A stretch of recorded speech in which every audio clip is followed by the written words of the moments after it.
So this one really got under my skin, and it got under my skin for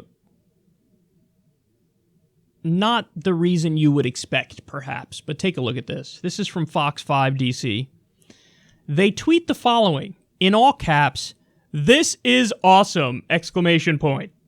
2-year-old Logan Moore needs a walker to get around, but his family didn't know if insurance would cover for one. So his local Home Depot found parts to make it themselves. And then you could see the picture there of 2-year-old Logan. I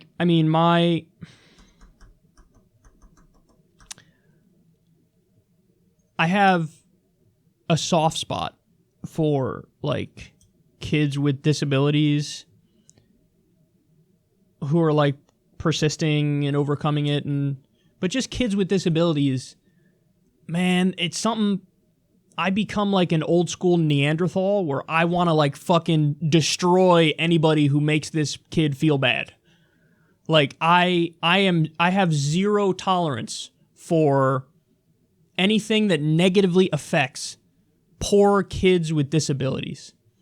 There's something in me, man. I don't know what it is. And there's a few things I have a soft spot for.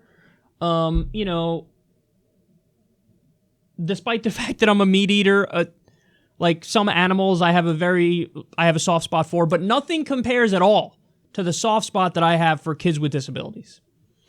Like this picture, man, it almost makes me tear up. I'm almost tearing up right now talking about it. Like, look at this fucking kid, man. Look at that smile on his face. Look at him using that walker.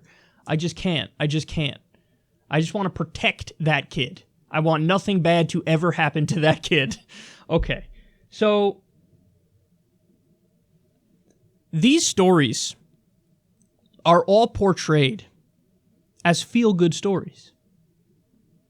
This kid with a disability, they don't know if the insurance will cover the walker, so Home Depot put together some spare parts and made it for him.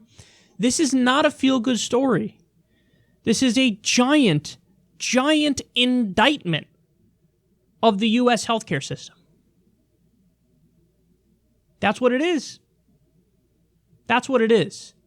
If you show this story to somebody in Canada, you show this story to somebody in Australia or the UK, you show this story to any developed country, any country with a single-payer healthcare system, they would be beyond mortified. They would look at this and think, I don't know how the American people aren't rioting in the streets. I don't know. I simply don't know. I have no idea. And what pains me, the thing that got under my skin so much about this is how clueless and obtuse the media is in discussing these stories. You would think there'd be at least one editor, one person in the newsroom who'd be like, I don't really know if this is such a feel-good story, or even if you're going to present it as such, maybe throw in a line or two about how it's abysmal and it's a tragedy that this is the current state of affairs in this country, that we don't know if the insurance company will be kind enough to cover a walker for a poor disabled kid. But they don't write over all their heads. And I think it's kind of by design, not in a conspiratorial, nefarious fashion. I think it's that the people who rise through the ranks, the people who get hired in a lot of newsrooms, they are hired because they won't rock the boat that much. They're not going to question the fundamental underlying premises of the system. And so to them, it's just like, what do you mean that's how it is? Yeah, we have health insurance companies that reject basic things for people, including disabled kids. That's what it is. But it doesn't have to be. It doesn't fucking have to be. We wasted $7 trillion in Iraq. We give the big banks $80 billion a year in quantitative easing.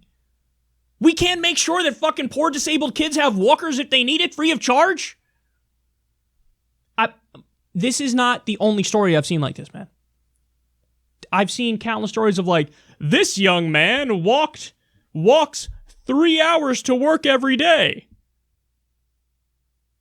because he cares about persistence. That's not a feel-good story. That's a story about how our public transportation is so lax and so shitty that it's a tragedy, and public transportation should have an option for this guy. Oh my God. How do they not see it? I've seen stories of this man had cancer and he was recovering and he was going to lose his job, but his coworkers came together and pooled their sick days and gave them to him so that he can have time to recover. That's not a heartwarming story. That's a terrifying story about how businesses are oppressive when it comes to paid vacation time, paid sick time, paid, whatever it may be, paid time off. That we're at the point where humanity is so detached that it's even a thought that, no, we're going to put a hard limit on you if you don't get back to work while you're in fucking bed with cancer. Sorry, I've already been out more than 2 weeks. We can't accommodate you. We'll have to fire you. How is that not the focus of the story? That this is insane and we should have laws protecting these people. I give up, man. These aren't feel-good stories. These are terrifying stories. Let's call them out for what they are and try to fix the system.